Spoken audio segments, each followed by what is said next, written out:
உலக வரலாற்றிலேயே மிகவும் மௌனமான நாள் எது தெரியுமா? இயேசு கிறிஸ்து சிலுவையில் அறையப்பட்டு மரித்ததற்கும் அவர் மகிமையோடு உயிர்த்தெழுந்ததற்கும் இடைப்பட்ட அந்த ஒரு நாள். வெளியே அமைதி, சீடர்களுக்குள் மரண பயம். ஆனால் அந்த 24 மணி நேரத்தில் யாருமே பார்த்திராத ஒரு மாபெரும் யுத்தம் ஆவிக்குரிய மண்டலத்தில் நடந்து கொண்டிருந்தது. அந்த மௌன சனிக்கிழமையில் உண்மையில் நடந்தது என்ன? வாருங்கள் ஆழமாக பார்ப்போம்.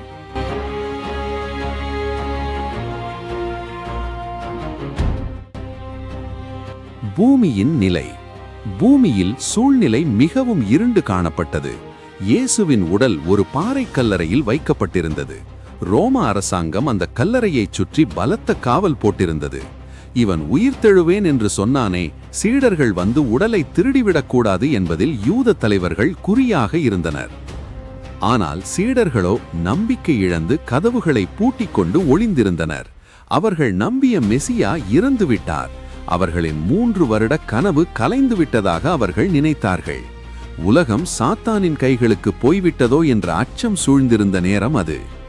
ஆனால் பாதாளத்தின் ஆழத்தில் என்ன நடந்தது?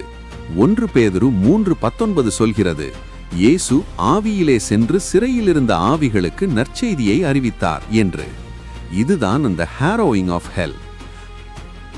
ஆதாம், ஏவாள், நோவா, ஆப்ரஹாம் என பழைய ஏற்பாட்டு நீதிமான்கள் அனைவரும் மரணத்தின் பிடியில் ஒரு விடுதலையை எதிர்பார்த்து அங்கே காத்திருந்தனர். திடீரென மரணத்தின் இருளுக்குள் ஒரு மாபெரும் ஒளி ஊடுருவியது. இயேசு அங்கே நுழைந்தார். அவர் அங்கே அவர்களுக்கு தோல்வியை பிரசங்கிக்கவில்லை, வெற்றியை பிரசங்கித்தார். மீட்பின் விலைக்கிரயம் செலுத்தப்பட்டு விட்டது, நீங்கள் இனி சிறை கைதிகள் அல்ல என்று அறிவித்தார். பாதாளத்தின் இரும்பு தாழ்பாள்கள் உடைக்கப்பட்டன. 100 ஆண்டு காலமாக திறக்கப்படாத சிறைக்கதவுகள் இயேசுவின் அதிகாரத்தால் திறக்கப்பட்டன. சாத்தான் நினைத்தான் சிலுவையில் இயேசுவை கொன்றதன் மூலம் தான் ஜெயித்து விட்டதாக. ஆனால் இயேசு அவன் கோட்டைக்குள்ளேயே புகுந்து மரணத்தின் மீதும் பாதாளத்தின் மீதும் இருந்த அதிகாரத்தை பறித்தெடுத்தார். வெளிப்படுத்துதல் 1:18 அவர் சொல்வது போல, இதோ சதா காலங்களிலும் உயிரோடு இருக்கிறேன், மரணத்தினதும் பாதாளத்தினதும் திறவுகோல்களை உடையவனாயிருக்கிறேன் என்று. அந்த சனிக்கிழமை என்பது ஒரு தோல்வியின் நாள் அல்ல, அது சாத்தானின் சாம்ராஜ்யம் வேரோடு பிடுங்கப்பட்ட ஒரு இரகசிய யுத்த நாள். இந்த ஒரு நாள் நமக்கு ஒரு முக்கியமான பாடத்தை சொல்லித் தருகிறது. உங்கள் வாழ்க்கையிலும் சில நேரங்களில் தேவன் மௌனமாக இருப்பதாக தோன்றலாம். உங்கள் ஜபங்களுக்கு பதில் வராமல் ஒரு சனிக்கிழமை போன்ற இருண்ட காலம் உங்கள் வாழ்வில் இருக்கலாம். நினைவில் கொள்ளுங்கள், தேவன் மௌனமாக இருக்கிறார் என்றால் அவர் வேலை செய்யவில்லை என்று அர்த்தமல்ல. அவர் திரைமறைவில் உங்கள் விடுதலைக்காக வேலை செய்து கொண்டிருக்கிறார்.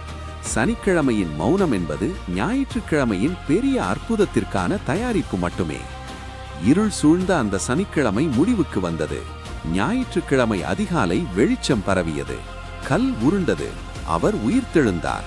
மரணத்தை வென்ற அந்த நாயகன் இன்றும் உங்களோடு இருக்கிறார். இந்த தகவல் உங்கள் விசுவாசத்தை உறுதிப்படுத்தி இருந்தால் மற்றவர்களுக்கும் பகிருங்கள். மீண்டும் ஒரு வீடியோவில் சந்திப்போம். கர்த்தர் உங்களை ஆசீர்வதிப்பாராக.